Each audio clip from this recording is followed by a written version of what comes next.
Greetings, everyone. Well, the anniversary celebrations aplenty continue apace, unabated. There's no stopping them. Yeah, I don't know. It just seemed like a good year to celebrate a shit ton of anniversaries. Well, one, of course, I've been celebrating full force for the past, I don't know, month and a half now, I guess, would be Voltron, Defender of the Universe. Started off, of course, by getting the vehicle Voltron Force, and then, of course, as most of you are aware, unless you've been living under a rock, myself and the Geeky.com crew have been doing live commentaries and group viewings, which you can participate and watch along with us, of Beast King Golion and Armored Fleet Die Rugger 15, the two original uncut anime series that were later re-edited and reworked and repurposed to become Voltron, Defender of the Universe. And the general consensus seems to be that after seeing how, violent and dramatic and just full of genuine depth and like proper gripping drama and character development and just how basically good they are, excuse me, how basically good they are, there we go, that's better. Everybody's saying they don't want to go back to watching Voltron now because it's too tame by comparison. And, well, quite frankly, I can't blame them. But, I mean, Voltron is not without its charm. I certainly enjoy the original, the Voltron version for its just amazing sound design. They really did some incredible sound design in that, especially for the era. And, I don't know, it's just, it's the way they made it was just kind of made it light and fun, whereas the original version is quite dark, intense, and takes you on an emotional roller coaster ride. Both shows. So I don't know. There's a place for both, I think. And also, Voltron helped to introduce a lot of young viewers at the time to the wonderful world of anime.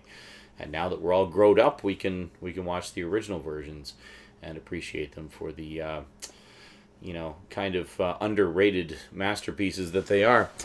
Alrighty, so that said, I have picked up some more stuff for the Voltron collection. So let's take a look today on the Multimedia Chronicles.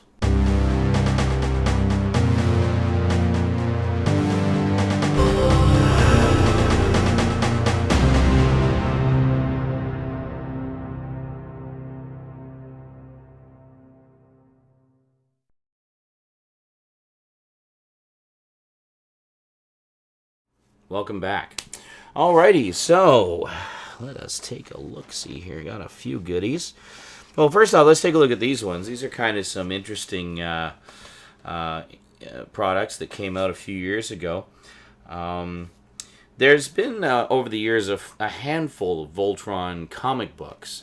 There was one that was actually a 3-issue miniseries that was published back in the 80s from Modern Comics. They didn't even wait a month between issues. They just put all 3 of them out at once to get your cash right away. I do have that. I'll probably dig it out of my comic boxes at some point and show it as part of the anniversary celebrations. But for now, it's tucked away somewhere. So I only mention it to sort of lead into the history of Voltron in comic book form. And then from, I believe it was Devil's Due Publishing, did a few Voltron miniseries, like 5 or 6 issue miniseries, and then they did an ongoing series which was canceled after issue number 11. They did publish an omnibus edition, a hardcover omnibus that contained the unpublished issue 12, which wrapped up all the dangling story threads, and all of the miniseries. I'd really like to get my hands on that. But in the meantime, something interesting came out of that. Nowadays, there's Voltron comics being published by Dynamite Press, which actually look really good. There's I'd like to pick up all of them, actually. I'd like to get my hands on that omnibus of the Devil's Due run, and also the there's only like 3 graphic novels of the current comics, and then there's also a 6-volume series based on Voltron Force, which was the recent animated revival of it. But anyway, going back to the Devil's Due comics, there was a couple of sort of merchandising tie-ins with the comic books. Namely, we got a motion comic Yeah, so this is Voltron, Defender of the Universe Revelations, which is a motion comic based on the first of the miniseries that Devil's Due did. And pretty cool stuff. It's actually really nice artwork in here. The voice acting is passable. It's not the original cast from the show or anything, and actually the music from the show is conspicuously absent as well. But and as far as motion comics go, a lot of you have probably seen some of the more recent ones done for Marvel Comics and whatnot. That they're really slick and they're really well produced. The Watchmen one that was done a few years ago was really really well done. These are much simpler. Essentially, it's literally just the comic panels with some very limited motion added in, so camera pans and zooms and things like that. The characters' lips don't move when they talk. It's very, very basic in terms of the presentation, but it's a nice light way to experience the story in a slightly different way. I mean, it does bring it to life to some extent, but don't expect the slickness of more recent motion comic adaptations. And then they also adapted the second one, which is Voltron Paradise Lost. Now, one of the cool things about these motion comics is they actually do have two ways you can view them. You can view them with the actual word balloons and speech bubbles and whatnot from the comic, so it's quite literally a motion comic. Or you can view it without the speech bubbles and word balloons, so you can view it in slightly more movie-like style. I prefer it without because, the actors are quite clear and distinct in their performances. You can hear what they're saying. But, kind of interesting that they did that. They did a few other ones as well. I think there's an insert in one of these. Yeah, they actually do have a little booklet in here, which is pretty cool. Some stuff. Ooh, I forgot about that. Yeah, there's actually a Micronauts one. They were doing some Micronauts comics a few years back. I have a couple of them. And there's also a Terminator one, Hunters and Killers. Pretty cool. Yeah, so I might have to grab some of those. At the very least, I'd like to pick up that Micronauts one. I'm a huge Micronauts fan. I actually still have a lot of my old toys. And about this one. Aw, no insert for this one. Oh well. Or maybe, I can't remember if I got this one used. I might have got this one used. Is this new or... No, I don't know. If it's used, it wasn't used much. This one was brand new, I remember that. Maybe they just didn't include an insert with the first one. Oh well. Next up, last but certainly not least for the actual proper official Voltron DVD collection, you're probably wondering when I was going to get this. I'm sure most of you realized it was inevitable. I'd pick it up at some point. We've got Voltron, Defender of the Universe, Fleet of Doom, which is the full-length feature movie. Well, actually, it's only about 50 minutes long, I think. 45 minutes long. Featuring both Voltrons. You got Vehicle Force Voltron teaming up with Lion Force Voltron. Now, this is notable in that after they ran out of episodes of Go Lion and Die Rugger to dub and translate and re-edit, World Events Productions basically approached Toei Animation and said, hey, do you want to make some more episodes for the American version? And they're like, sure, we like money.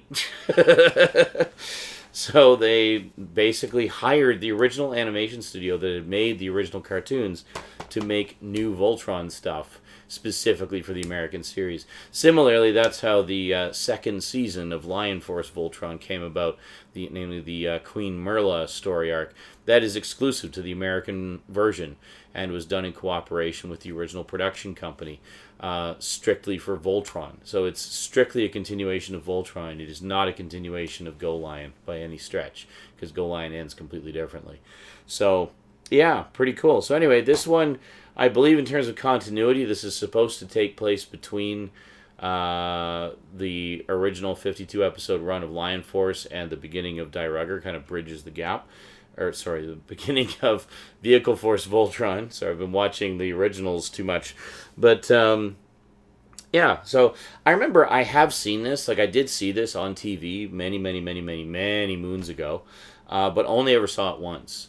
And I know that in Voltron fan circles for a very long time, this was kind of the holy grail of Voltron stuff, because it was just so hard to come by. That and Vehicle Force, because it's like everybody had, fan recordings of Lion Force floating around that they were trading with each other, but hardly anybody had Vehicle Force, so it was something of a rarity. And Fleet of Doom was also something of a rarity, being the team-up movie, and I don't think it aired very many times either, so it was rarely seen back in the day. But now we got it on DVD. It's actually been on DVD twice. The previous release apparently wasn't very good quality, and apparently this is much improved. So, last, but most certainly not least, being a fan of Voltron, this is an absolute must-have. We have the official soundtrack CD. That's right. Nearly all the music from Voltron Defender of the Universe is here in one form or another. Now, a couple of minor niggles with it. It actually looks really, really nice. I like how they made the disc kind of look like one of the keys and stuff like that. But it's got a lot of tracks on it. It's very nice. Yeah, it's very slick. I always really liked the music in this, and it's very, very well done. It's not a booklet; it's just a single-page insert. There's no additional pages there, but just some notes about from the composer. But yeah, a couple of minor issues with it. First off, some of the tracks are not presented in their entirety. They're kind of they're edited together with other tracks to create sort of a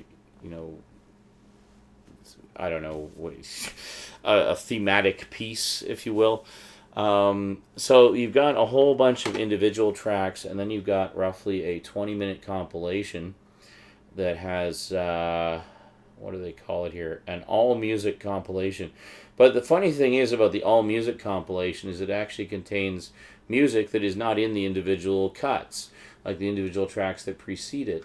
And vice versa. So it's kind of like between the two you get pretty much everything, but in very roundabout fashion. I don't quite know why they did it that way.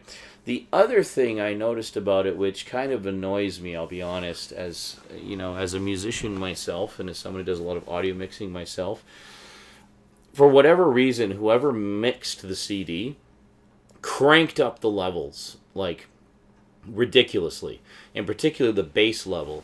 Now, it has the music from Voltron is pretty robust in its sound space and fidelity range to begin with. It didn't really need a lot of punching up. I mean, they could have... I mean, generally speaking, the general rule of thumb when you're mixing something for CD or for, like mastering purposes, you mix everything more or less to normal. You don't pump up the bass and pump up the treble, because then when people are playing that through their sound systems at home where they have the bass and treble pumped up, it's going to be overpowering. And that's the problem that I had with this CD, was the bass was pumped up to such a degree. Now, fortunately, I have it going through an audio mixer when I listen. I have an actual physical audio mixer with dials and stuff on it. And I can actually manually just quickly turn down the bass and normalize everything. And then my headphones have kind of built-in bass boost as well. So I found that the main tracks on there had the bass just cranked to ridiculous levels. And I understand why they did that. They wanted to give it a little more oomph, a little more punch. But it really doesn't need it. The music is very robust on its own. And mixing it to normal would have been fine. Because there's a couple of tracks later on, specifically, I think it's the opening theme. Yeah, they have the opening theme song with the narration and everything, and then the closing theme song just kind of on its own. And those are mixed to normal level. So you just get nice normal levels on those, and it sounds fine. It sounds perfect. So, but then you go back and listen to some of the other tracks, and you got this like overpowering droning bass, and I just don't understand why they did that. It seems very odd and inconsistent. And then and then also the chopping up of the tracks is very inconsistent as well. So I have seen a few fans complain about that. I don't know if maybe they'll reissue the soundtrack in altered form at some point. But in the meantime, if like me, you have the means to just manually tweak a little bit the audio levels, it's a great compilation. And I mean, it's the only official compilation we have of the soundtrack. And it's a freaking great soundtrack. They really did an outstanding job on this. And it was great stuff. And it was composed by John Peterson. Yeah, John Peterson. Basically just with a bunch of synthesizers and his own studio. And great stuff. Really great stuff. So this came out in 2008. So that was what, the 24th anniversary? Well, it's the 30th anniversary, guys. Come on, give us a properly mixed soundtrack. Let's go. Let's make that happen. Anyway, I can't really... Honestly, it's sort of the audio engineer in me complaining. I think the vast majority of you out there probably won't even notice what I'm talking about and won't care, or you'll be able to manually adjust things to your satisfaction anyway. But anyway, there you go. Some more Voltron stuff. That is it for now. I pretty much got everything in terms of all the official Voltron stuff. I have everything now. This is it. It's done. I've got all the Lion Force Voltron, all of Vehicle Force, got the 2 motion comics, got Fleet of Doom, and got the soundtrack. So I am all Voltroned up to the gills. So next up, in terms of Voltron stuff, will be to track down the comic books and the graphic novels. So that's definitely something I'm going to be doing at some point this year. Kind of focusing on DVDs and Blu-rays first, and then comic books second, and we'll kind of go from there. But so next up, the big one I want to get is actually the official DVD releases of Armored Fleet Die Rugger. We've just been watching streamed versions off of VO, where all the episodes are available up there. But the problem is Armored Fleet Die Rugger, I guess, had a much lower print run, not being as huge a fan base as Lion Force. So volumes 1 and 2 you can get fairly cheap, around $20 a piece. Volume 3 goes for about $400. Yeah. So you get 2/3 of the series affordably, and good luck finding the 3rd volume for less than that. Well, I guess I'll be keeping an eye out on eBay and seeing if any deals come up. Who knows? Might get lucky. Anyway, Voltron 30th anniversary. Awesome. That is it for me to you for now. Blah, blah, blah. So thanks for watching, and until next time, sayonara.